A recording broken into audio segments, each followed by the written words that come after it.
Hello, positive reader. This is going to be a hype video because I'm hyped about this topic every time I think about it. So here we go. We're going to be talking about the crackpot theories for the Fates Divide. Now, I don't know how many of you out there actually even want to read the second book because you probably didn't like the first one or have a grievance against it or didn't even read it or something like that. But for the ones that do, I am about to be talking about the things that I think are going to happen in the next one or that I don't want to happen, whatever. We're going to be talking about the next book that comes out, I think the 17th of April or the 12th of April, I don't know. But let's get into it. So we're going to go kind of like backwards then forward, whatever, it's out of order. So we're starting with what happened earlier last week.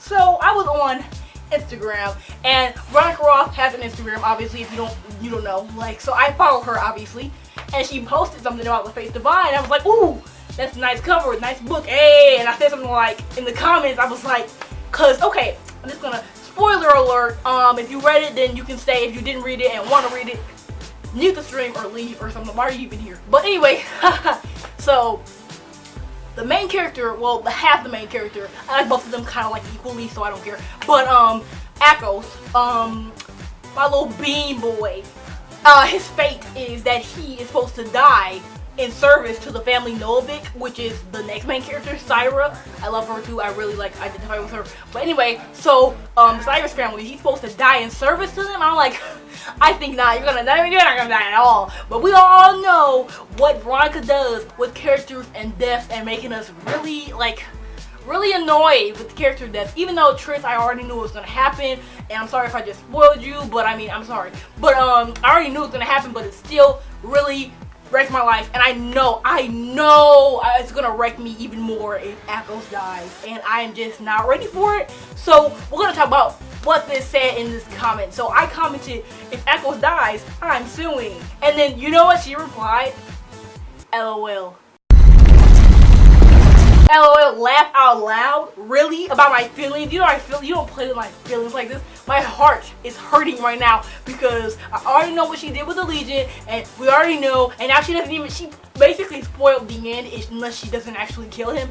She spoiled the end by telling us that his entire fate is to die in service to them, and him and Syra are deeply in love, or maybe that's just like my perception of their relationship. But so he could very well die for her, and that's what the cover says. She'd kill for him, he'd die for her. And I swear to God, I love that it's like switched, because a lot of times the boy's gonna die for the girl or something stupid. I mean, the other way around. But I don't want him to die. He's a little fetus. He's adorable. He's always blushing all the time. He needs to be protected, and I'm disgusted by Veronica's behavior because she has not reassured me that he's not going to die. So I don't appreciate it. But anyway, we're gonna talk about what actually is gonna happen, because we're not saying he's gonna die because I don't want that to happen. I think, so they were talking about in the description of the Fates Divide, you can read that on Goodreads, but they're talking about how apparently Syra's father isn't dead. So I think he's gonna try and overthrow everybody. I think he's gonna take back control of Ryzik, because he's doing whatever he's doing.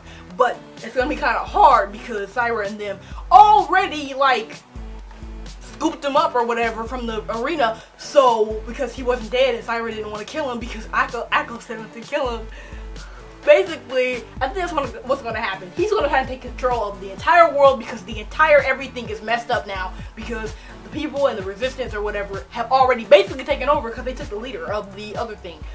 That's tragic. I don't really know any other antagonists we have really, other than like those family people that like never liked anybody or whatever. But I think most of them are dead or otherwise not like important enough to be an antagonist. But I think the father is going to be like the main antagonist in this one, especially because this is the last one.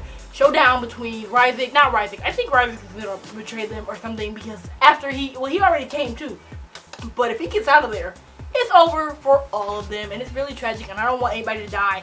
I don't think I want anybody to die. No, I pretty much like everybody because they're not hurting me at all, and I am living, so that's good. As far as Akos goes, he's probably going to go back for his brother, which I expect him to do anyway, and I'm not going to be mad. Like, that's whatever.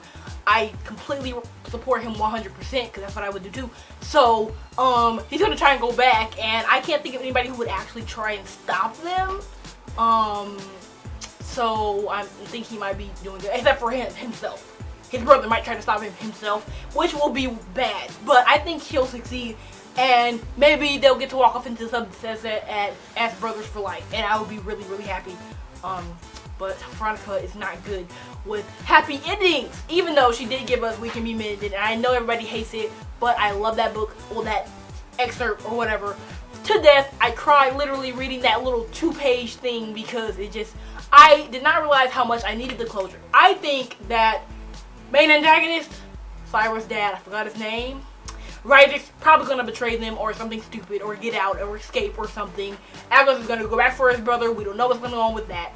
And everybody walks up into the sunset. And can we talk about how I hate the mother? Like, can we talk about that for a minute? Akos' mom is such a rat for what she did. She made them think, like, to go into this. I forgot what she did, because I reread this book, like, last month, but I don't remember exactly what she did, but it's horrible. She, like, messed with all of their minds so that they would do what she wanted them to do instead of what they wanted to do, and it convinced them that they were doing what they wanted to do. It was just, like, so bad and wrong, because she's an oracle, so she, like, knows the future or whatever, so she was like, oh, I see her in this room, but she wasn't there, and she got her to get killed anyway. Oh my god, that entire end of the book was so hectic. But I love Syra and Akos. I hope they get married. Ryzik should die, but I don't really care. Like, he can live or die. I don't really care about him. He's irrelevant. But let's hope the dad isn't too much of a complication, because if he hurts Akos, he's dead to me. Even though he kind of already is, but like, whatever. He's too irrelevant for me to legitimately hate him. Those are my crackpot theories for the next book in the Carve The Mark trilogy. Nah.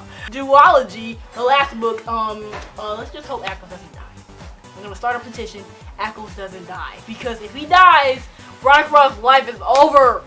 Bye.